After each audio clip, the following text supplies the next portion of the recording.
Right. I'm trying to figure out how to do that into the stream.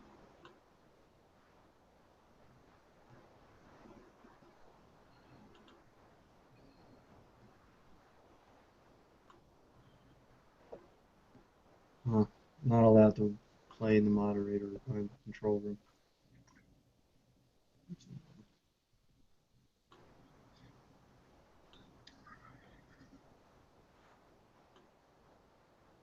Oh, present to everyone. There we go. So now somebody else talk. This is me talking again. All right, looks good. Okay. So, and we'll just have to have him manually change it then, I guess? Can you grant power to the rest of us to do it? Because That's- if you can, I bet that's what he's done. I have no idea how. So if you guys, so in the 4 little or 5 little windows that have everyone's names, if you click the drop down on yours and says present to everyone, does it? Somebody try that. I have an option for profile and an option for mute. Yeah, that's what I. Yeah. Hey, So I have additional ones. How do I make other people?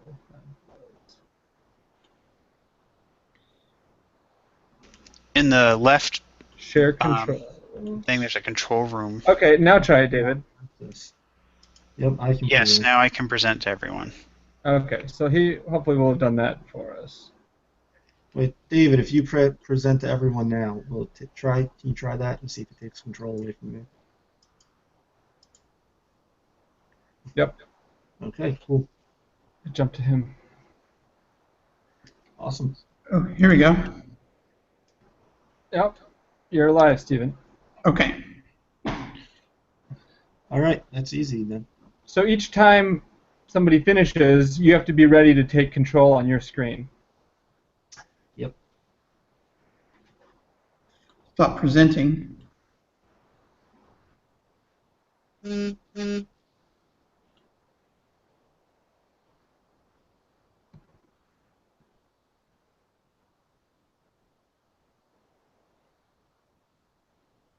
Okay, so do we want to run through it? Sure. Let me get mine open.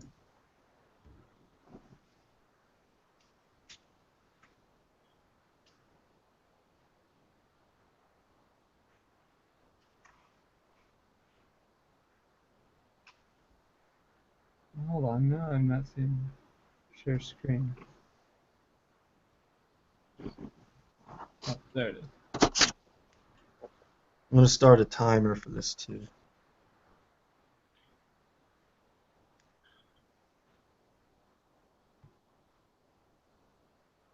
Ah, shoot.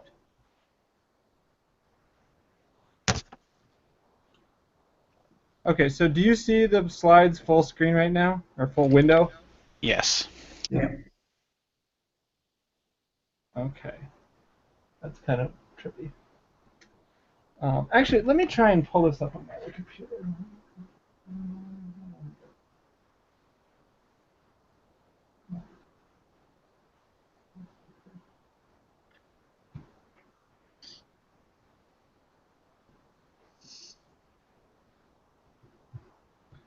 Okay, do we want to run through it? Are we ready? Stephen B., have you gotten a look through your stuff? Are you? Yeah. Is demo user 3 and 4 already created? I have not created anything for that. Let me create maybe create the user 3 and 4 real quick. Do you want to run through it on your own really quick while we're still trying to figure this out? Let me see if I can find.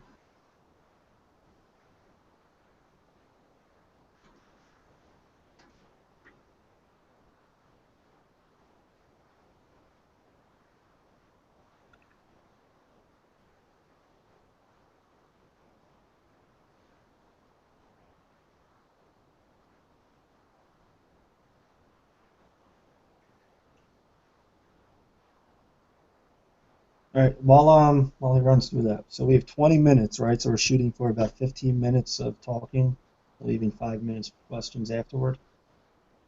I thought it was 20 minutes of presentation with 5 to 10 minutes afterwards for questions. I concur with that. Okay. Then I'm not so concerned about slowing or speeding up.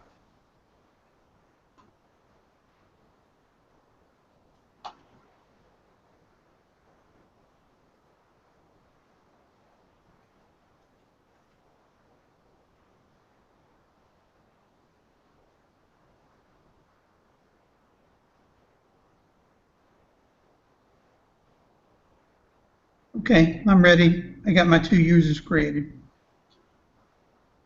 Did you get to go through the steps? No, if you give me a minute, I'll do that. Yeah. Just so you're not doing it the first time. Okay.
Okay. You guys are right. I just happened to watch the videos of his past ones that are around 20 minutes into video time.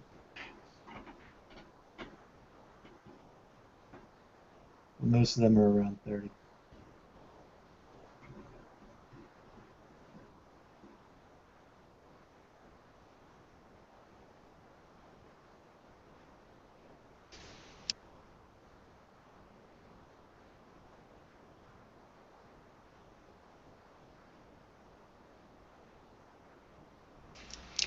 I got the impression that people tend to run long. I opened up, I'm logged in as demo user 3. I go open up another copy of Chrome, and it says sign out, so it still shows me as signed out. Do I have to do Explorer to get the 2 open at the same time? I would recommend doing another browser because part of what we're trying to show with the multiple browsers is that we can run in different browsers and not just a single one.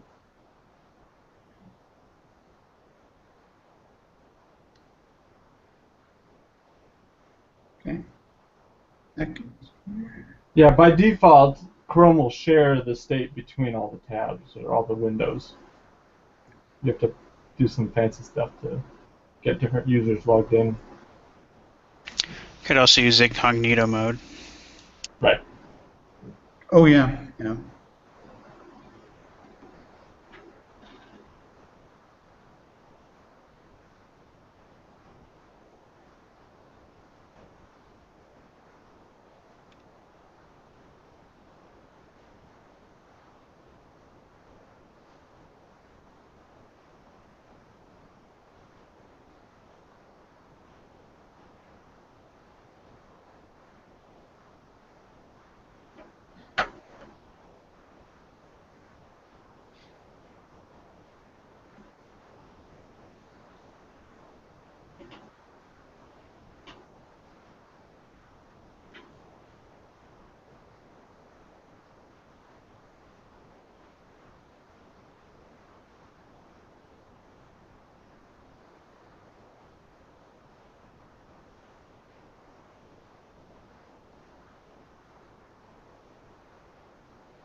Oh, Steve K, I changed the architecture a little bit. Because the Circle CI stuff doesn't really run on the server component. It runs somewhere else. And the thing that runs on our local tests is different. But it also runs on the client side, too, when you do Mocha. Okay. Yeah, I see that. Okay. I actually wasn't positive if that was correct. So, And I'm not sure what the Express component is. Do you guys know? Is that the thing that like takes the JavaScript that we write and build it into? So Express is actually. Did you modify that part as well? Express is the hell's it called? It's a framework that's built on top of Node.js, and Meteor is built on top of Express. So Meteor is like a framework built on top of a framework built on top of Node.js. But all it really is like it's simplifying Node.js for you. It's not really. And are we using Express or are we using Blaze? Or are they separate things? Blaze is the templating engine. We're using Blaze. I think. I was under the impression that, from what I read about Meteor, that it was just built on top of Express. That, well, I mean, I guess we can figure that out. Let's see. Blaze is Meteor's front-end rendering system. And But you can also actually use actually switch it out for React, I think, and one other. or Angular. Yeah, that's what I was thinking of.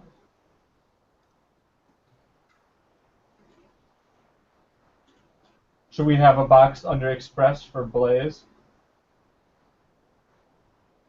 So Blaze is what generates the JavaScript that you see when you like browse the JavaScript in your web browser, right? I don't know. I don't know that that's quite right. I know that Blaze takes your Spacebars templates and converts them into HTML that's rendered. I don't know how much of it is actually also the JavaScript, though. Oh, I don't know if there's something above it that's actually handling that part. Because if you use React or Angular, it's the same. You know, you still get compiled code. I don't know if it's where that is. Right.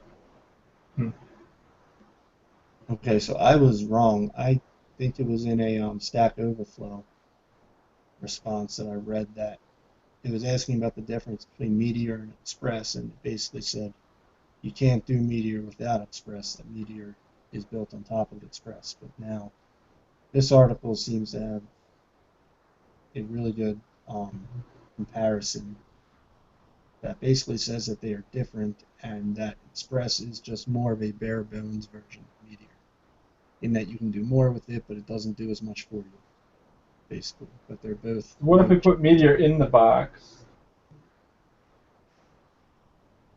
and move Express up to that upper level? Yeah.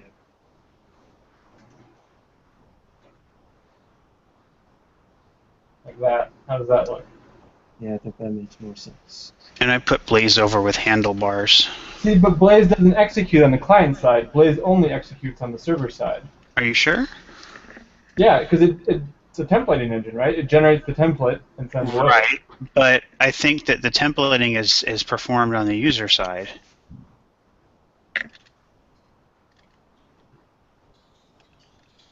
I guess my assumption was that it wasn't, but I don't know that. It does. Its routing, for instance, is all done client side. That routing library, that's all client side, which surprised me. Okay. So I don't know.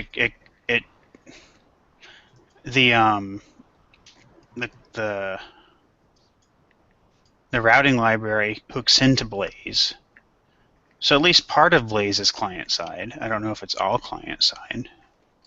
How does the routing work on the client? Like if you request page A, but your client is on page B, how does the routing library deal with that?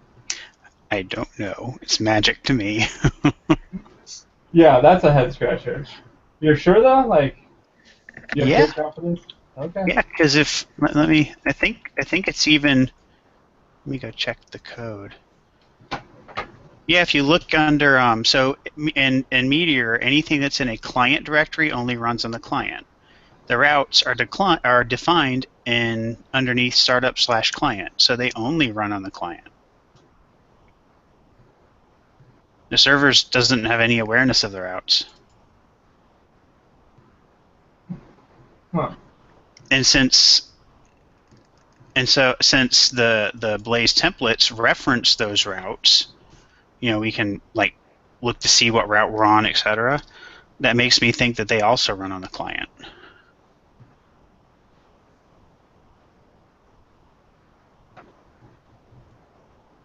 I'm trying to figure it out. So you're talking about the client stuff in imports? Import startup client? Yeah, and import/startup/client. I don't think that just runs on the client. Yes, because it it's an import.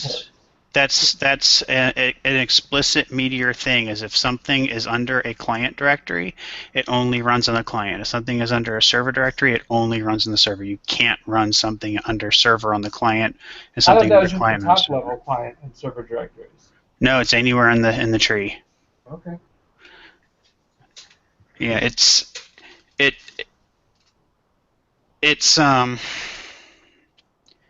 it's intended to allow you to configure this kind of thing, like startup, for instance. If you have just parts of your code that are client specific, we could have had it under the API section too. But our code's simple enough that we didn't really have to deal with that too much. Okay.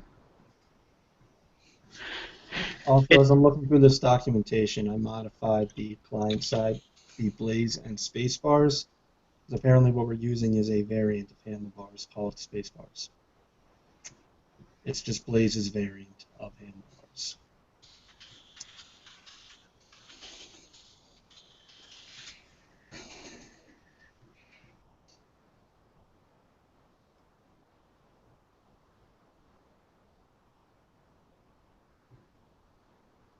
Okay. Okay, give me a second. I'm gonna. It doesn't the incognito. It still shows up as the same user, but I can just do Internet Explorer for one, Chrome for the other. Yep.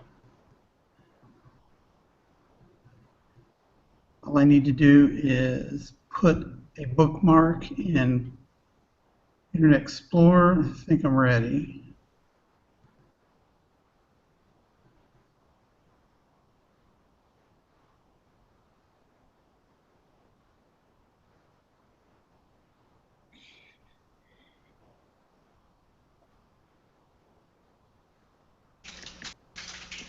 So I looked up about the directory. It's worded in a way that isn't obvious. It says any directory named client is not loaded on the server.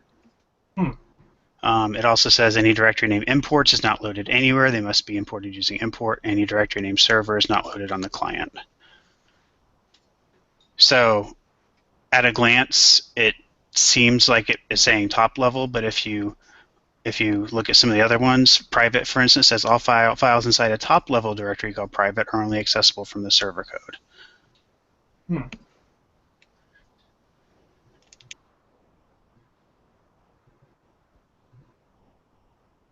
So it's in imports and called client. Does that mean only the client can import it? I believe so. Imported? Yeah, I believe anything under imports that's also under client has to be imported, but can only be imported by the client. I don't know what happens if the server tries to import it. I don't know if it just ignores it, if it's an error or what. Yeah. Okay. Meteor has a lot of magic. Yeah. Oh shit. Yeah, you're not kidding.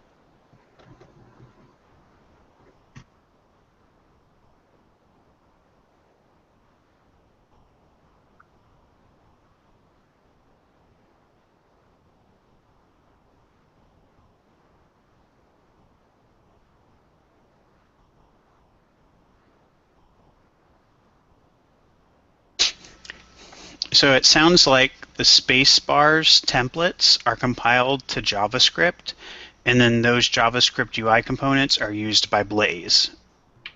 Blaze renders them on the client. I'm sorry, say that first part again?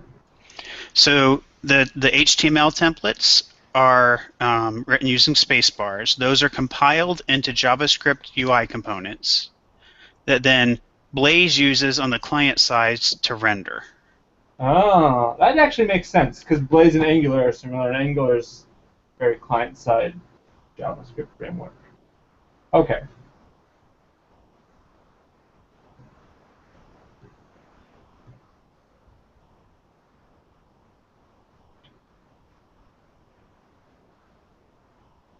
So is Spacebars actually running on the server?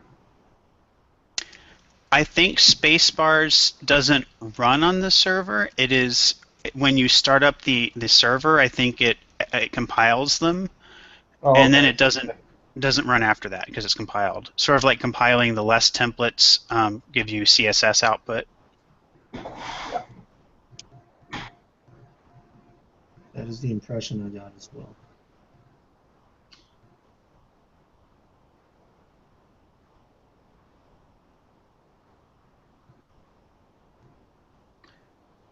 Okay, I'm ready. Whoever you guys are, I think I'm ready to do this. Are you sharing your screen? I would get it shared now so that when your turn comes, you're ready to go.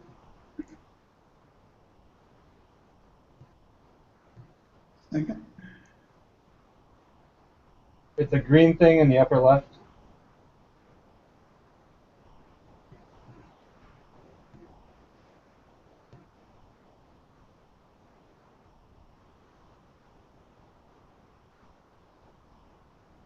Okay, so yeah, don't have.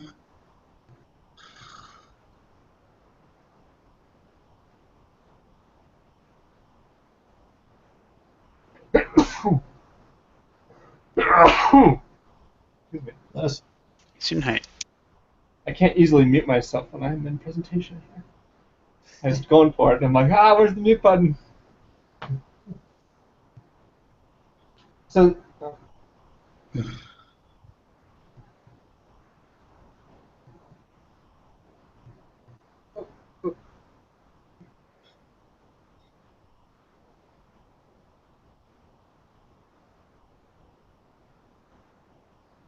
Try that again. That's that infinite thing. yeah, it's pretty trippy.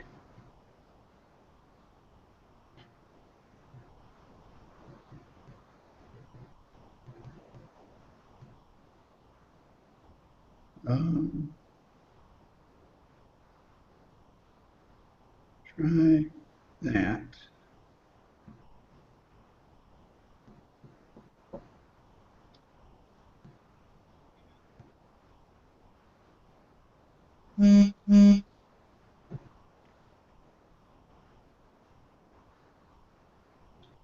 So as far as doing the share, do we want to each person grabs it themselves, or do we want to have somebody else do it for them?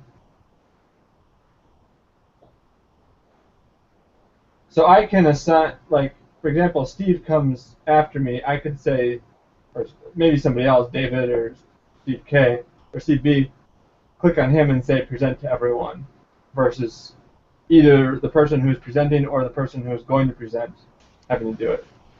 Right. So I'm surprised that we're all able to do that. I would guess you gave us permission. I would say that whoever's presenting should verbally say that they're turning it over to the next person or something, so the next person knows it's their turn. But then that person should then click present to everyone, so they have control over what gets presented. I was just thinking because then you're going to have the Google Hangout window up and stuff like that versus the browsers that you want to be ready to present. Just an extra little bit of navigating. Well, like right now, Myself, I've got mine set up specifically on a different screen so that all of my information is hidden. And I'm actually in the meeting twice because I'm using my phone for a microphone and my computer for presenting. So it's probably easier for me to present myself. Okay. Yeah, and I'm sharing a specific window, so all I have to do is click present to everyone, and it'll activate. Okay.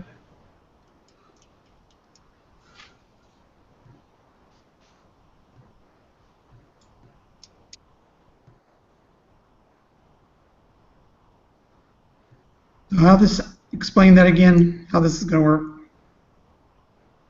So before we start the presentation, we want to have everyone's windows set up like they want. So start sharing your screen, and then when it comes to be your turn, you're just gonna click on your window. There's a drop-down option. It should say present to everyone.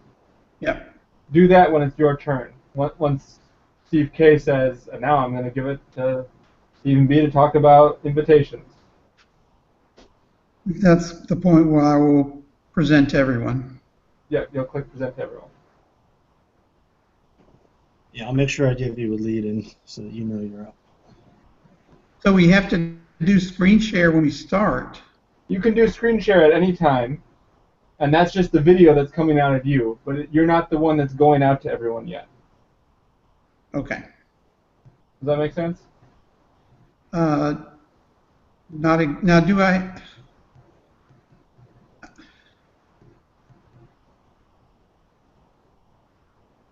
So I have to, when we first start the meeting, everyone has to screen share, or do we wait in turn and do present? Screen sharing and presenting are two different things. All screen sharing is the video source that's coming from your computer. So Okay. instead of your webcam sending video out, you get the screen. That's the screen sharing part. And then at each presenter's turn, we change who is the presenter, basically. Okay.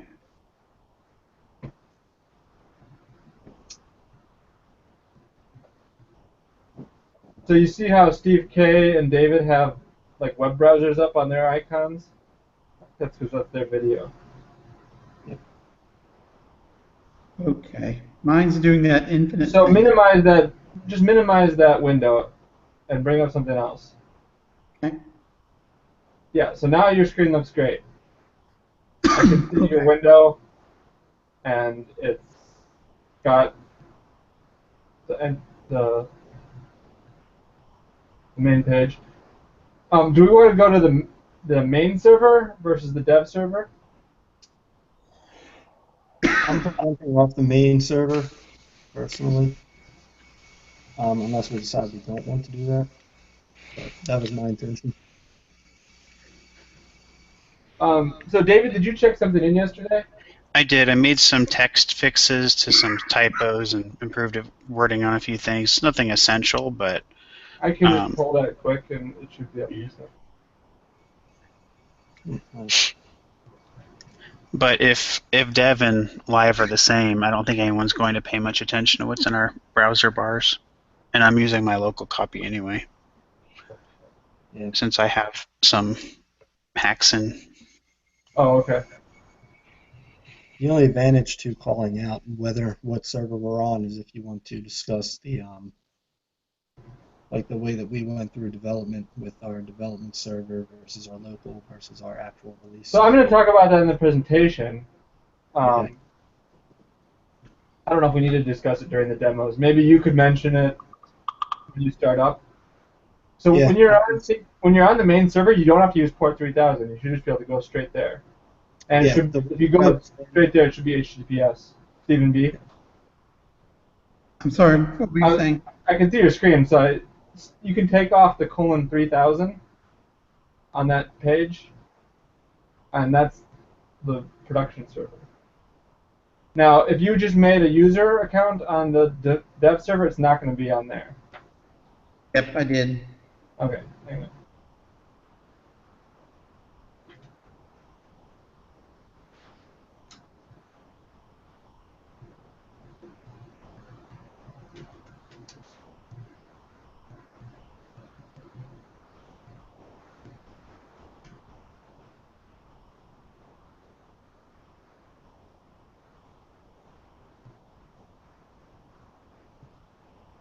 Okay, let me create the user.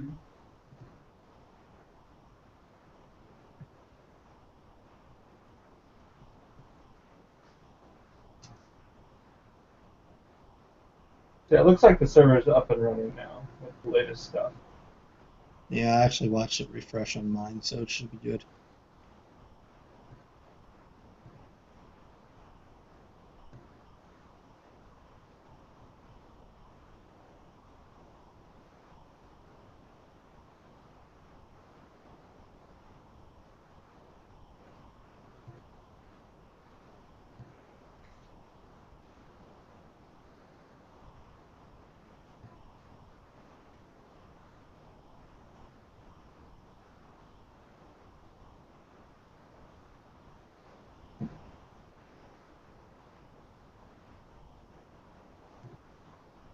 Okay.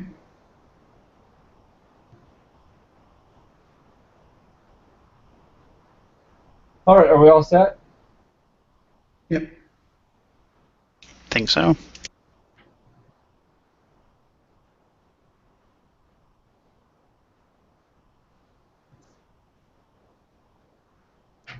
Okay, welcome to Software Engineering 500 Section 2 Team 5's presentation titled Sinking Feeling. This project was conducted by Stephen Bush, Thomas Kent, Steve Kushner. How do you say your name? Kushner. Pretend there's an H Kushner? after the S. Yeah. And David Nagel. Our project was to implement an online version of the classic game Battleship. You may have seen Battleship as a child growing up, where you place your ships onto a board and you have an opponent who does the same, and then you go turn by turn, taking one shot against the opponent's ships. The opponent then tells you if it was a hit or a miss, and you can mark the ships accordingly. And then the opponent does the same until somebody has all their ships sunk. So to build this, we started off deciding that we wanted to build a Node.js application because that was a framework that is in common use today. Lots of companies and individuals are using it for all kinds of different projects, and we thought it would be a good fit for this type of online game.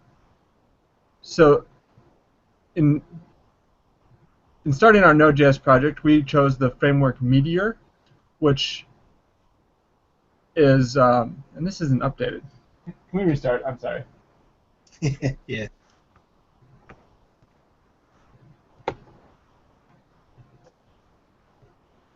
There we go.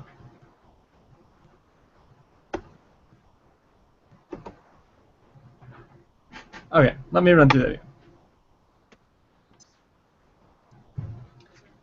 Good evening. Welcome to the presentation on Sinking Feeling, a online game produced by Team 5 from Software Engineering 500 by Stephen Bush, Thomas Kent, Steve Kushner, and David Nagel. For our project, we implemented an online version of the classic game Battleship. You may have played Battleship growing up. It's a two-player game where each player at the beginning lays out 5 ships on a board. Once the ships are laid out, the gameplay commences where each user takes one shot at a time against the unknown opponent's board. When they call out a row and column for their shot, the opponent replies with either a hit or a miss, depending on whether or not a ship is in that position. The user can then mark it on their board to keep track of where hits and misses have happened. On your local board, you keep track of opponent hits, and so when all your ships are sunk, you know that you have lost the game. Conversely, if you sink all your opponent's ships, you win the game.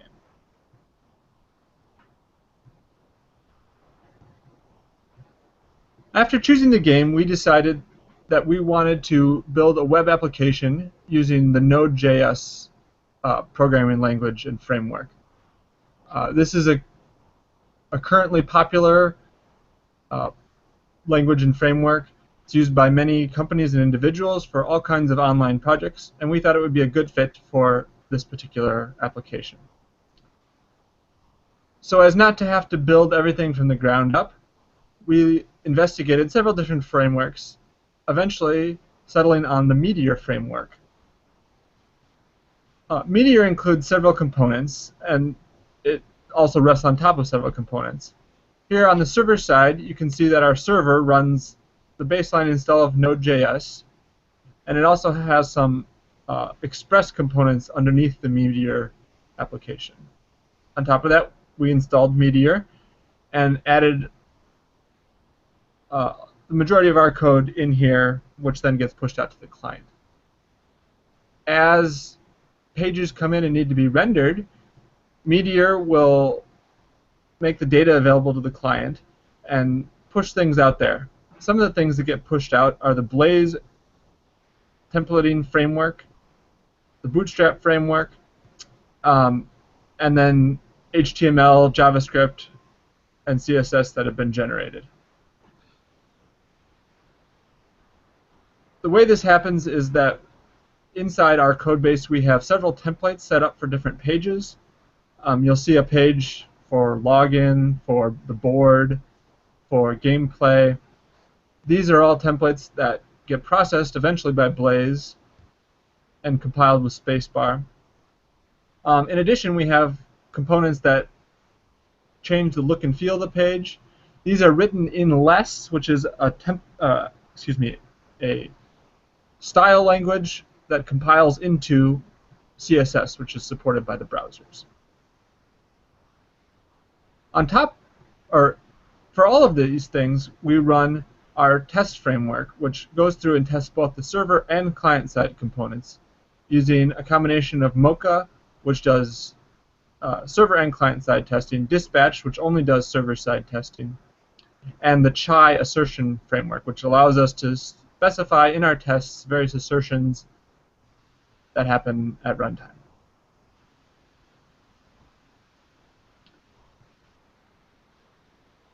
So the workflow that we use for this project is a Git-centric workflow. And we wanted it to be something that would be scalable so we could have many servers available if we needed to scale out to huge demand for the application. We also wanted to build in testing so that any changes that go in, we can verify have been tested. So this is how the workflow goes. For any change that goes in, we try to create an issue. This goes into GitHub, where we have a GitHub list of issues. This is then picked up by an application called Waffle, which allows us to view GitHub issues as cards. And inside Waffle, we're able to sort the issues and decide the precedence of when we want to work with them. For example, if we have a bug fix, we could say we want to do this in the current sprint, or if we have a bigger feature that'll take more time, we could say we're going to put that one off to the next sprint. So once we have our issues sorted, all the developers can pick issues to work. Again, in Waffle, you pick which one you're working on and move it to the in progress status. Then on your local computer, you will create a Git branch that is associated with that issue. On this branch, you can then make changes and test locally. And you can repeat this making changes and test locally cycle repeatedly until you have a good commit ready to go, at which point you can commit locally and then push that commit up to your individual GitHub repository. So each developer of this project has an individual GitHub repository, and then there's a central repository that they would do a pull request into. So in the central repository, which is controlled by the whole group, we have team members work for different sprints as the merge manager, who verifies that anything sent by the user looks good and it is providing value to the project before it's committed into the actual development branch.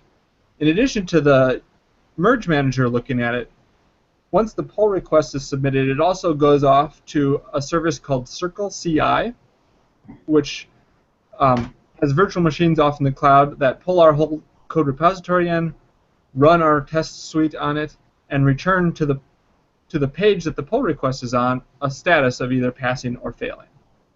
So once the merge manager sees that the tests are passing, the commit looks good, they can merge that pull request into the develop branch in the main repository, at which point, as soon as the merge to develop happens, GitHub fires off a webhook to any service that has been set up to receive that webhook. And we have a development server that's in the Google Cloud that is hooked in so that as soon as that webhook fires, it will do a pull on the repository, get the latest changes to the development branch, and start serving that live. So once that merge to develop has happened, any users could go out to that development server, log in, play the game, view their changes, whatever they need to do, make sure it's still running correctly. At the end of each sprint, we take the development branch and merge that into the release branch, assuming that we're happy with it and we don't have any outstanding bugs. Once that merge to release happens, the same thing that happened with the development server happens on the release server. The webhook fires on the merge. The release server receives that webhook coming in and does a git pull on the repository and automatically restarts the server, showing the latest version of the release. The one interesting thing to note here is that if we wanted to scale to a larger setup to handle more traffic, we could easily clone that release server just because it's a Google Cloud VM. They're very easy to clone. And we could have many different places all pulling the code at the same time that the merge to release happens. So that was a short overview of our workflow. We're now going to go into some demonstrations, starting with a demonstration on the waiting room in our application with Stephen Kushner.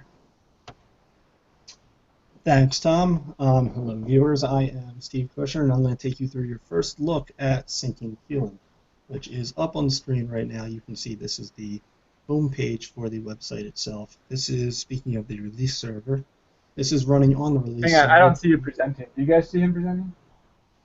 I do. I do. Okay. Go ahead, sorry. Yep, no problem.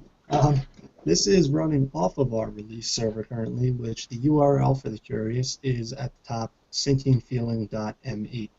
Now, like I said, this is our first look. When you first navigate to this page, you're going to be presented with a small image of what a game board will look like with a short little description here. And the options are pretty simple: home, rules, and the ability to sign in. We're currently on the home page, so clicking home will do nothing. Clicking over to the rules will give you a quick overview of the rules of Battleship, as it were. Going back to home brings you, of course, back to the home page. Now, because I'm pretty eager to play a game, I'm going to jump in here and go to sign in. Currently, though, I do not have an account, so what I'm going to do is jump down here to register. Let's do SJK demo account as my username, and let's just do a short password there to register with. And now I am signed in. The options at the top have now expanded pretty significantly. I can jump over to my dashboard, which has no games in it currently, my create game, my waiting room, and of course the rules again. And currently there are no games available to join. And that's a little depressing because I really want to play a game right now. So I'm going to create a game and throw it up in the waiting room. Let's see, I'm going to call this game Waiting Room Demo Game. I want to do first there. And I'm going to list that game in the waiting room and hit create game here. Now I'm sitting in this game currently, so right now there's nothing to see. I have no opponent. If I go back to my dashboard, though, I can see that my game is now there on the dashboard in the waiting state. And I'm just going to sit there and hope that somebody joins quickly. To expedite that a little bit, I'm going to bring it up in another browser where I'm already logged in as a different user. And I'm going to jump over to the waiting room and notice here that this game that I created on my SJK demo account has popped up here. Waiting Room Demo Game, the title that we gave it. And while we're here, also notice that I'm running this browser on Chrome, and in this instance I am running this on the Edge browser with the style being pretty much identical. So now I'm going to click into this game here, and I'm presented with SJK demo account is waiting for an opponent and a option to join the game. I'm going to click join the game, and you can see now that the game has moved on to the setup phase. So over here on my side, you can see my ships are already placed in random positions here, and I have the options to move them. But I'm pretty eager, so I'm going to say that I'm ready. Game log update says that I am ready. On the other side, I'm also going to finish setup. Notice a slight difference in the UIs here, in that because my screen is expanded in my Chrome browser, I'm seeing this side by side. But when it's a more narrow instance like this, it actually resizes everything to be top to bottom so that the boards fit better. So you can see our game board here. Right now, my board is all blue. The opponent's board is all blue. I have taken no shots and nothing has shown up. My own board on the right side is full of chips and no shots have been taken, so nothing has happened yet. As I hover over my opponent's board, this orange box appears. When I click, it stays there.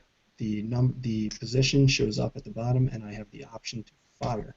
I am going to take that shot, and the smoke pops up indicating that I have a hit. And we can see in our opponent's game, this has showed up for them as well. Now my opponent is going to take a shot as well. The white ripples show up indicating a miss. We're going to take a couple more shots here.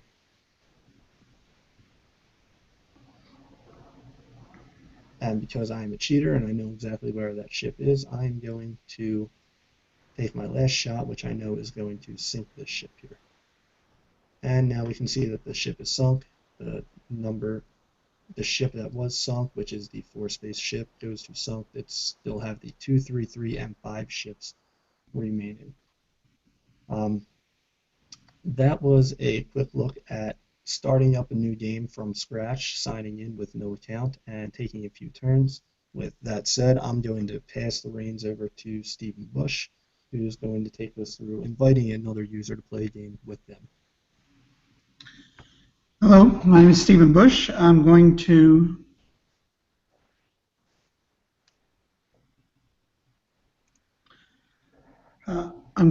show one user inviting another user into start a game. First, I'm going to log in under user 3.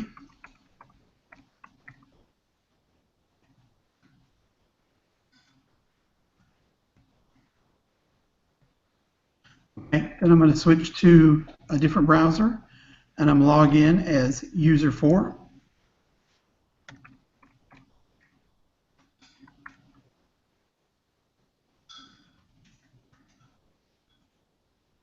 Okay, now I'm going to go back to my user 3, and I'm going to create a game.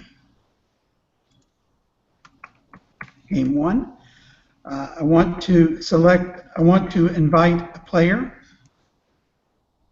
I have a drop-down list here that I'll select demo user 4 to send an invitation. I click create game. Now I'm going to go over here back to user 4 and my dashboard. Now there's a game waiting for me, and I'm going to click on it. In this case, I'm going to decline the invitation, and that's the end of that game. Now I'm going to go back to my user 3. I'm going to create another game. Game 2. I'm going to invite another player. I'll invite user 4 again. Create the game. Now I'll go back to user 4, and there's another invitation for me. I will accept this time, and we'll finish setup. Go back to user 3 and finish setup, and then I'll start playing the game. I'm going to have to work on this. Let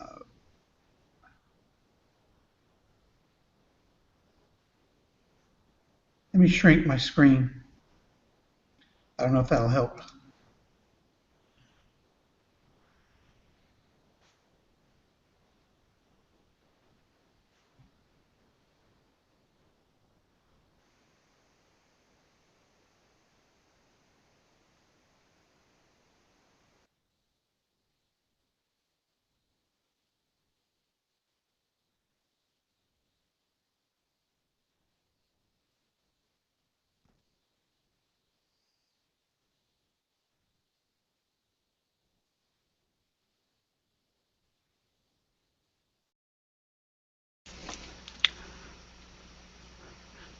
I'm not hearing any audio, and the screen is frozen.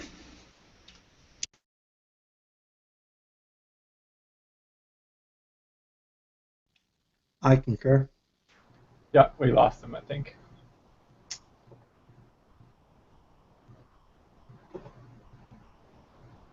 Well, do you want to keep going, David? And if he comes back on, we can pick him back up.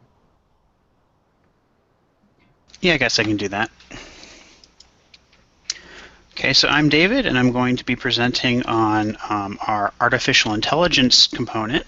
In case you don't want to play against another user, you also have the option of playing against one of our AI opponents. And I'm going to demonstrate creating a game against an AI. I'm going to play a game against Geometric Jack.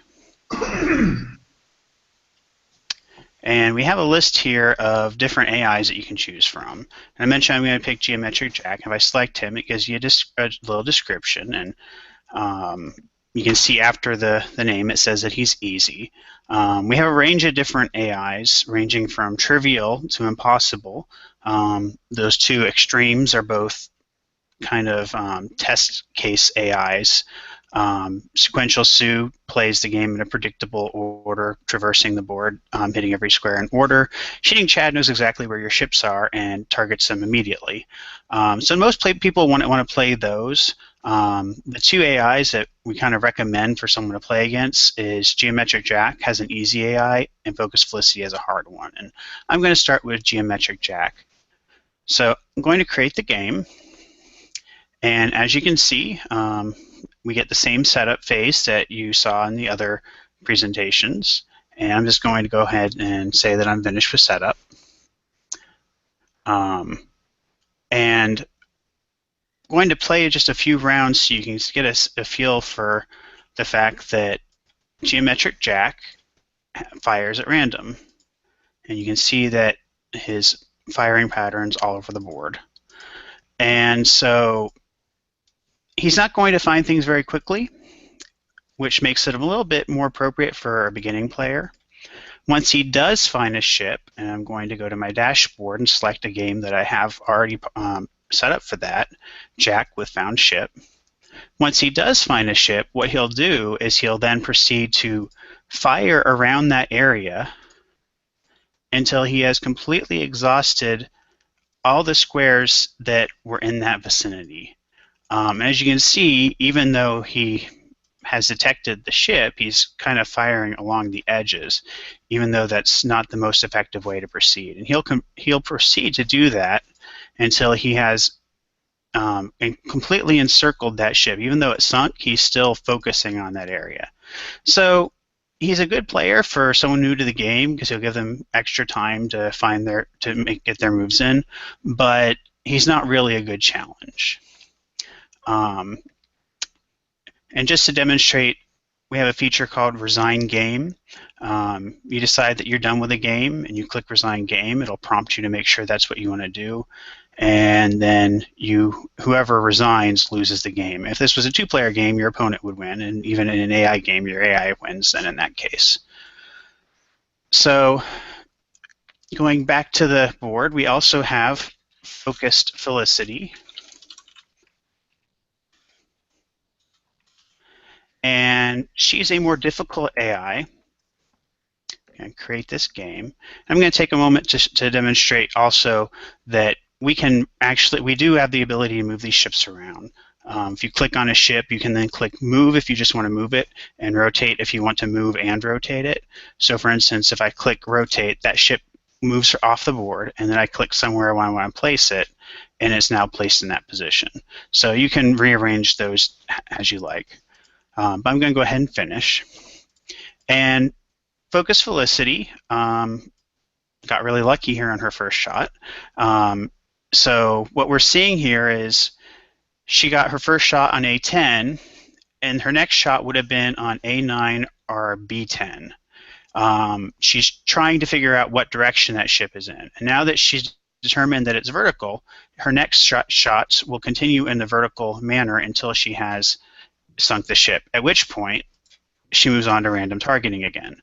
So already you see that Felicity's smarter than Jack because she doesn't waste her time inundating an area with shots. In order to find ships, she's also smarter. She does something that we call partitioning. And if you see, this is a game where I've advanced it through a number of turns, and you can see that she kind of does things on a diagonal, and on these diagonals are set up so that they will find any ship of length 4 or 5. So once she has found the ships of length 4 or 5, then she will change to using a checkerboard pattern and fill in those spaces in between them. So it's a very efficient way of finding ships quickly. Just to give you a better sense for how she does with a found ship, here she's targeting, she got the wrong direction, here she got the right direction, and she will continue going up and down until she gets that ship, and it's very efficient.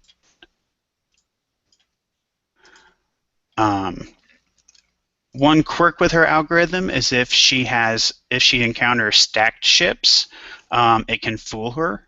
So she's going up and down trying to sink that ship, and there's no ship there to actually sink, but that's okay. Once she discovers that, she will pick one of these and try to extend it, and basically the algorithm then continues to work successfully.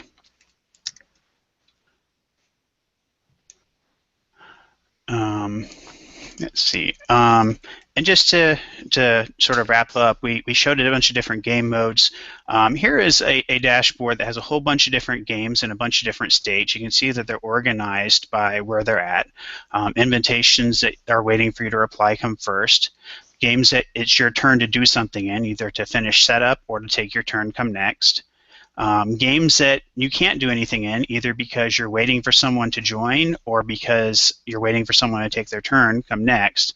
And then finally, finished games come last in the list. And that concludes our presentation. If anyone has any questions.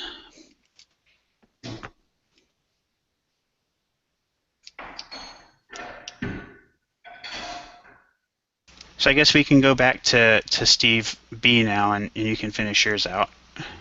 Do you think that I should, I'm going to go ahead and present.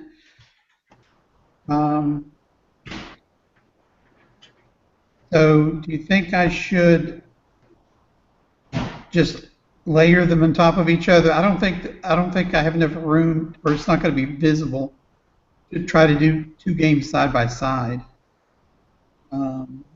I should probably just tab between them. Everybody else? I'll tab will let you switch quick if you want to get between the two. Okay. But yeah, apparently resizing the screen doesn't work. I won't do that. So we were at 25 minutes. I know I could cut a couple minutes out of mine. Yeah, so real quick, everybody's time was, Tom, you were 8.47, or 8 minutes 47 seconds. David, 6 minutes 45. I was 5 minutes 33. I would recommend that we cut back the Tom's section considerably. That's probably the section that he is least concerned about. I think that the final slide on the workflow, I think I think it got cut up on the details a little bit too much, and he said that we shouldn't focus on the details. I might focus more on the technologies we're using and a little bit less on the specifics of our workflow. Okay. Yeah, I can trim that down substantially. I think I'll leave the slide the same and just only talk to a couple pieces of it. Yeah, I think the slide's great. I think that seeing it is seeing those steps is good enough for in terms of the details.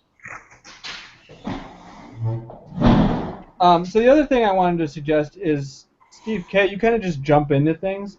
I mean, you did a good job at introducing, but even more introduction, I think, would be good. Specifically, I think the moving ship part would be a lot better in yours than in the AI section. Okay. I I was agree starting with to that. notice that a little bit too, that it seemed like it didn't look like that drawing it out, but it seemed like David had a lot more content than the other sections did when we actually came to doing it. So I'll worry about moving the ships around. I think that'd be great. Yeah. And if you maybe can also cover resigning. Yeah, sure. Which makes And sense. so I also like that he had a whole bunch of games out there in different categories. Maybe just have a user queued up that has a whole bunch of different stuff already in progress or whatever. Yeah, I like that as well. The only reason I didn't have that for this section is because it's in the first look. I wanted everything to be fresh as if it was your first Sure. time. And when you Yeah. make the user, yeah, I think that's great. But your second user could be that. I see what you're Well, saying. Okay. the flip side of that is that if we hold the game list to the end, they've already seen all the different game types, so they're going to be a little bit more acquainted with what they're looking at. Sure. Right. So I wouldn't mind moving that away from me, but I also think it does kind of make sense at the end. Yeah. I'll have a bunch of games ready, and I'll allude to it, but I won't go into details on it or anything. If that makes sense. That sounds like a good comment. Just leave it as something they see it there and they know that it's a thing, but I won't give them. I'll let the details of that Yeah. be Yeah. Okay. And David, you have all your branch with all those changes, all the hints and stuff on it, backed up somewhere in case Cloud9 has problems or something. That's a good point. I'll push that to my GitHub so that I have a backup. That was my only thoughts. You guys have any more? Could we run through it again tomorrow? Is that possible? Yeah. Yeah. Same time, same place. Yeah. Yeah. Cool. So yeah, keep that invitation I sent you and just join that guy again. Okay.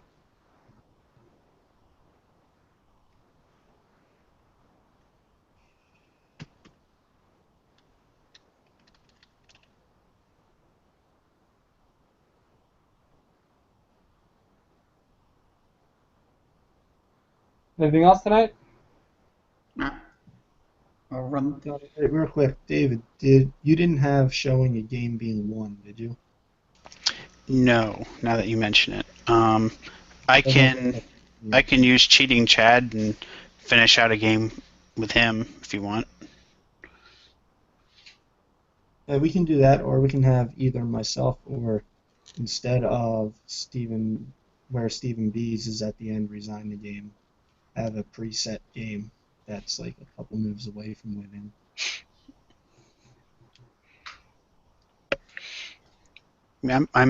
I'd be perfectly fine with that going to someone else. Yeah. Okay, so you want me to have a game ready to finish?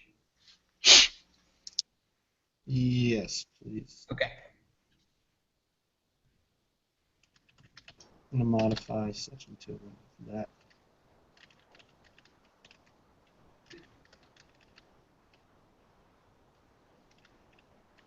Okay.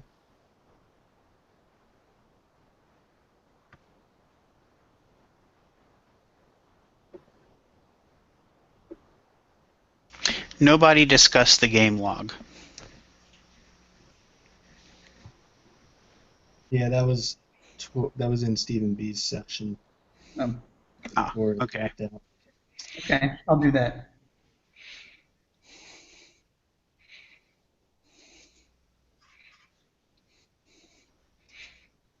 Okay. I have no other major comments.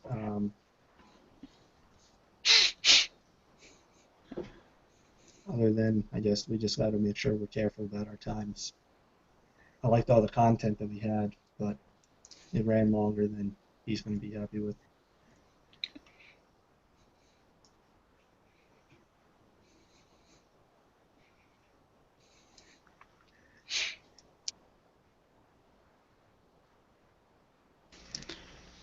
Okay, well, I will practice this a few more times, and then I will talk to you guys tomorrow night at the same time to do another run through. Sounds good. Sounds good. Thanks, everyone. Yep. See Good you night. guys.